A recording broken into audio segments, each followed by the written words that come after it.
അപ്പോൾ ഫ്ലിപ്കാർട്ടിൻ്റെ ഒരു delivery scam ഞാൻ നിങ്ങൾക്ക് പറഞ്ഞുതരാം. ഇതിപ്പോൾ എനിക്ക് സംഭവിച്ചു. ഞാനൊരു പ്രോഡക്റ്റ് ഓർഡർ ചെയ്തിട്ടുണ്ടായിരുന്നു. അത് വന്ന സമയത്ത് ഓപ്പൺ ബോക്സ് ഡെലിവറി ആയിരുന്നു. ഒന്നും നോക്കിയില്ല, രാത്രി ആയതുകൊണ്ട് തന്നെ ഞാൻ ഒന്നും ചെക്ക് ചെയ്യാതെ ആ പ്രോഡക്റ്റിങ് മേടിച്ചു. OTP പറഞ്ഞു കൊടുത്തു. പക്ഷേ ആ പ്രോഡക്റ്റ് ഫുൾ ഡാമേജ്ഡ് ആയിരുന്നു.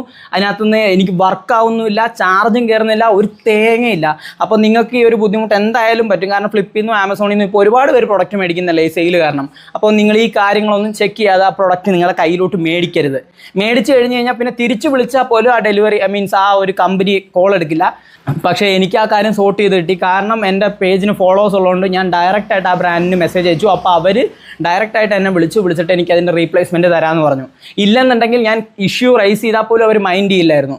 നിങ്ങൾ പ്രോഡക്റ്റ് മേടിക്കുന്ന സമയത്ത് ആദ്യം നിങ്ങൾ OTP കൊടുക്കരുത്. ആ പ്രോഡക്റ്റ് മേടിക്കുക. അവർ ഓപ്പൺ ബോക്സ് ഡെലിവറി ആണെങ്കിൽ അത് അവർ തുറന്നു തരുന്ന സമയത്ത് അത് വർക്ക് ചെയ്യുന്നോ നോക്കുക. വർക്ക് ചെയ്യുന്നില്ല, അത് ചാർജ് ഇല്ല എന്നുണ്ടെങ്കിൽ പ്ലഗ് ചെയ്തതിന് ശേഷം അത് ചാർജ് ആവുന്നോ വർക്ക് ചെയ്യുന്നോ നോക്കിയതിന് ശേഷം മാത്രം OTP കൊടുക്കുക. ഇല്ലെന്നുണ്ടെങ്കിൽ OTP കൊടുക്കരുത്. നിങ്ങൾക്ക് ആ പ്രോഡക്റ്റ് പിന്നെ തിരിച്ചെടുത്തുകൊണ്ട് പോകത്തുമില്ല, നിങ്ങളുടെ കാശും പോവും. അപ്പോൾ നിങ്ങളുടെ ഫ്രണ്ട്സ് ആൻഡ് ഫാമിലിക്ക് ഈ വീഡിയോ അയച്ചു കൊടുക്കുക, അവരൊന്ന് കാണാൻ പറയുക.